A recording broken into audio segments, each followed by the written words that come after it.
Hello guys, welcome to Amrish Vishwakarma classes. और आज हम क्लास 9th की बायोलॉजी का जो है ना सेकेंड लेक्चर शुरू करने जा रहे हैं। तो फर्स्ट लेक्चर में हम लोगों ने बायोलॉजी का एबीसी सीखा था। बेसिक बायोलॉजी क्या है, बायोलॉजी का कितने ब्रांच होती है और कुछ अलग ब्रांचेस के बारे में जाने थे। आज हम लोग आगे बढ़ते हैं। तो ये जान लीजिए कि जो बायोलॉजी होती है, बायोलॉजी में हम लोग क्या करते हैं, बहुत छोटी छोटी चीज़ों का वस्तुओं का स्टडी करते हैं, है ना, जिस चीज़ों को हम खुली आंखों से भी नहीं देख सकते हैं। ठीक है, तो इतनी छोटी माइन्यूट इतनी छोटी चीज़ों को देखने के लिए, उनको ऑब्जर्व करने के लिए हमारे पास एक डिवाइस होता है जिसको बोलते हैं मैग्नीफाइंग डिवाइस। ठीक है ना, उसको बोलते हैं मैग्नीफाइंग डिवाइस बोलते हैं। मैग्नीफाइंग डिवाइस में क्या हुआ, मैग्नीफाइंग डिवाइस में आप ध्यान दीजिएगा कि वो किसी छोटी चीज को बड़ा करके दिखाता है। ठीक है ना, मैग्नीफाइंग डिवाइस होता है, किसी छोटी चीज को बड़ा करके दिखाता है। ठीक है, जो अक्सर हम लोग अपने बायोलॉजी की लैब में देखते हैं उस तरह की डिवाइस, तो वो क्या है, जिसको हम लोग माइक्रोस्कोप बोलते हैं, वो एक्चुअली लाइट माइक्रोस्कोप है। ठीक है ना, वो लाइट माइक्रोस्कोप है, या उसी को बोलते हैं लाइट कंपाउंड माइक्रोस्कोप। ठीक है, तो इसकी हेल्प से हम लोग क्या करते हैं, सेल का स्ट्रक्चर स्टडी करते हैं, सेल का शेप क्या है उसका स्टडी करते हैं, प्रोटोजोवंस का स्टडी करते हैं। प्रोटोजोवन मीन्स कि अमीबा, पैरामीशियम और भी बहुत सारे लिविंग ऑर्गेनिज्म का स्टडी करते हैं। अच्छा, जो जो लैब में, स्कूल लैब में जो माइक्रोस्कोप यूज हो जाती है उसको लाइट माइक्रोस्कोप या लाइट कंपाउंड माइक्रोस्कोप कहते हैं। उसकी बहुत सारी लिमिटेशन है, कमियां हैं। अगर सेल मेम्ब्रेन का स्ट्रक्चर को जानना है तो वहां पर ये सही से आपको इन्फॉर्मेशन नहीं दे पाएगा। वायरस का स्टडी आप इसकी मदद से नहीं कर पाओगे। सेल ऑर्गेनेल्स की डिटेल स्टडी आप नहीं कर पाओगे। सेल ऑर्गेनेल्स मीन्स जैसे माइटोकॉन्ड्रिया, क्लोरोप्लास्ट, गोल्जी अपैरेटस, है ना, राइबोसोम्स, एंडोप्लाज्मिक रेटिकुलम। आप 9th में सेल का कुछ बेसिक जान रहे होंगे, नहीं तो जब सेल शुरू किया जाएगा तो आप जानेंगे। तो इनका बेसिक स्टडी वो नहीं दे पाएगा। फिर डीएनए, आरएनए, है ना, तो डीएनए आरएनए का भी सही से अगर प्रॉपर स्टडी करना चाहेंगे तो इस माइक्रोस्कोप की हेल्प से तो प्रॉपर आपको इंफॉर्मेशन नहीं मिल पाएगी। तो तब हमारे पास एक दूसरे तरह की माइक्रोस्कोप होनी चाहिए जो इन सारी चीज़ों का भी स्टडी हमें बेहतर ढंग से करके दिखाए। उसको बोलते हैं इलेक्ट्रॉन माइक्रोस्कोप, ईएम बोलते हैं। ठीक है ना, इलेक्ट्रॉन माइक्रोस्कोप। अब इलेक्ट्रॉन माइक्रोस्कोप क्या करता है, किसी भी वस्तु को कितना बड़ा, वो किसी वस्तु को बड़ा से बड़ा कितना टाइम कर सकता है, तो किसी भी वस्तु को वो 3 लाख टाइम गुना बड़ा कर देगा। मतलब 3 लाख गुना बड़ा करके वो दिखाएगा। मतलब कितनी भी छोटी चीज होगी उसका 3 लाख टाइम अगर हम बड़ा करेंगे तो ऑटोमेटिकली बहुत बड़ा दिखेगा, और डेफिनेटली हमें एक प्रॉपर स्टडी, सिस्टमेटिक स्टडी करने में काफी हेल्प मिलेगी। अभी हम लोग बात करते हैं लाइट माइक्रोस्कोप की।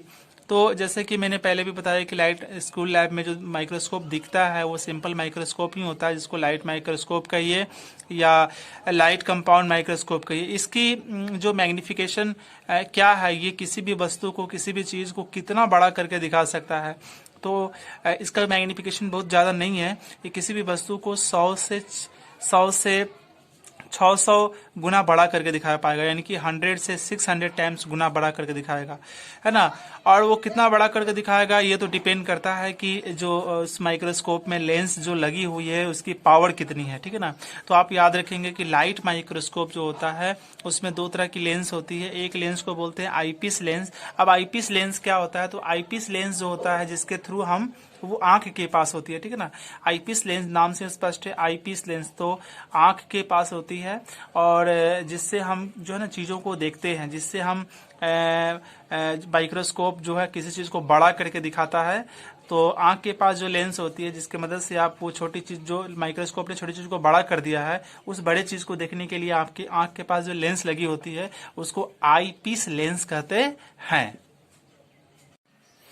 सो गाइज, अभी हम लोग ऑब्जेक्टिव लेंस के बारे में जानेंगे। ऑब्जेक्टिव लेंस जैसा नाम से ही यह क्लियर आ रहा है कि ऑब्जेक्टिव लेंस जो होगी वो ऑब्जेक्ट के पास होगी, जिस वस्तु को हमको देखना होगा उसके पास ये लेंस लगी होगी। ठीक है ना, तो ये वाली लेंस जस्ट जो वस्तु जिसको हमको देखना होता है ऑब्जेक्ट, उसके जस्ट ऊपर होती है। ठीक है ना, और ये जो है ना, it is present on the circular disc shape structure. ये कहाँ पर प्रेजेंट रहती है, एक सर्कुलर डिस्क शेप स्ट्रक्चर होता है माइक्रोस्कोप में, उसके ऊपर प्रेजेंट होती है, और वस्तु के, ऑब्जेक्ट के जस्ट ऊपर होती है। जिस वस्तु को हमको देखना होता है उसके जस्ट ऊपर। स्टेज क्या है, स्टेज वो है, मान लीजिए कि हमें किसी चीज को देखना है तो हम उस चीज को कहाँ रखेंगे माइक्रोस्कोप में, तो जिस जगह पर रखेंगे उस चीज को, उसको स्टेज बोलेंगे। मिरर माइक्रोस्कोप में मिरर भी होता है। मिरर का काम क्या है कि मिरर से लाइट पास होगी और लाइट जो है पास होकर सीधे कहाँ वो फोकस करेगी, लाइट ऑब्जेक्ट पर फोकस करेगी लाइट, ठीक है ना। जिससे कि क्या होगा कि उस ऑब्जेक्ट का अच्छा सा इमेज जो है, अच्छा सा और बड़ा सा इमेज हमें मिल पाएगा और हमें क्लीन उसका इमेज मिलेगा, जिससे कि हमारा स्टडी बहुत ही आसान हो पाएगा। बिगर नोब का मतलब क्या होगा? बिगर नोब का मतलब हो गया कि एडजस्टमेंट करने के लिए, कभी कभी हमें किसी चीज को ठीक सही से देखने के लिए एडजस्टमेंट करने होते हैं।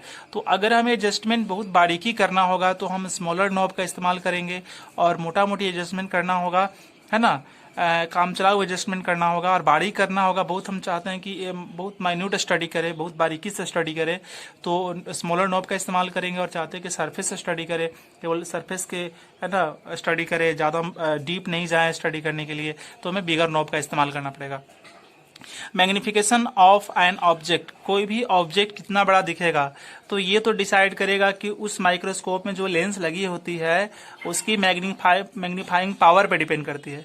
जैसे माइक्रोस्कोप में एक होता है ऑब्जेक्टिव लेंस और एक होती है आपका आईपीस लेंस। तो ऑब्जेक्टिव लेंस की मैग्नीफाइंग पावर निकाल लीजिए और आईपीस लेंस की मैग्नीफाइंग पावर निकाल लीजिए, दोनों को मल्टीप्लाई कर देंगे तो उसको तब जो आएगा, जो वैल्यू आएगी, उसको बोलेंगे magnification of an object. Resolving power of microscope क्या होता है? जैसे मान लिया जाए कि ये पॉइंट और ये पॉइंट मैंने एकदम काफी पास पास रख दिए और हम चाहते हैं कि इन दोनों पॉइंट का हम बहुत ही अच्छे से स्टडी करें, दोनों पॉइंट हमें सेपरेट दिखे, क्लीन दिखे, एकदम क्लियर क्रिस्टल दिखे, साफ दिखे, जिससे कि स्टडी इजी हो। तो हमें माइक्रोस्कोप की एक पावर होती है जिसको बोलते हैं रिजॉल्विंग पावर। रिजॉल्विंग पावर का मतलब क्या होता है कि दो ऑब्जेक्ट हैं, दो ऑब्जेक्ट के दो पार्ट जो है काफी क्लोज हैं, उसको भी ये सेपरेट करके दिखाने की क्षमता रखता है, उसको बोलते हैं रिजॉल्विंग पावर। क्लीन क्लीन दिखाएगा। तो जो हमारे जो स्कूल लैब में यूज होते हैं लाइट कंपाउंड माइक्रोस्कोप, उसको बोलते हैं रिजॉल्विंग।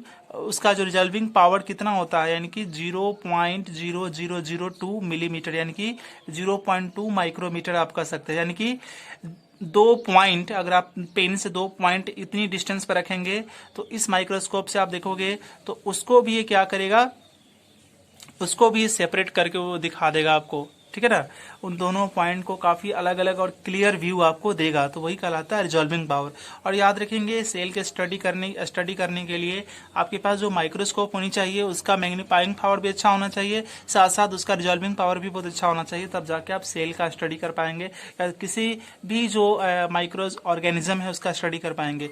अब देखिए माइक्रोस्कोपिक ऑब्जेक्ट का मतलब बहुत छोटे ऑब्जेक्ट, तो उनको मेजर करने के लिए, मापने के लिए जिस यूनिट का यूज करते हैं उसके बारे में जानते हैं। जैसे एक माइक्रोमीटर, म्यू पढ़ते हैं, इसको म्यू एम बोलेंगे।